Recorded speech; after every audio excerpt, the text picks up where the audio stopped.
Moin Leute! Im heutigen Song geht es um ein norddeutsches Grundnahrungsmittel, den Grog. Es ist jetzt das dritte Mal, dass ich diesen Song für eine Produktion aufgenommen habe. Zweimal mit den Mimis 1988 und 2004 und jetzt halt mal wieder und sogar zum zweiten Mal auf Platt. Menschen, die das Mimis Original kennen, könnten vielleicht etwas verstört reagieren. Aber manchmal muss es halt Country sein. Hier ist also meine aktuelle Version vom Groglied, Dat Groglied. Erwähnte ich bereits, dass ich den Sound von Pedal-Steel-Gitarren liebe?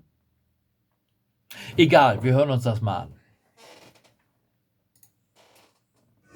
Kom op, zo gedaan, wat een echte fail.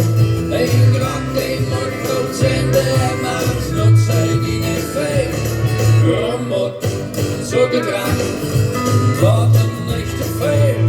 Een grap die moet goed zijn, de maat not zijn in een fail.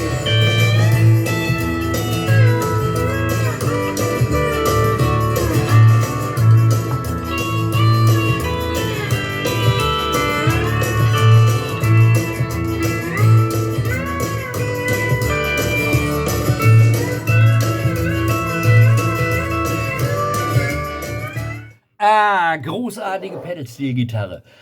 Gespielt, wie auch bei Nashville, Tennessee, von Tim Fischer.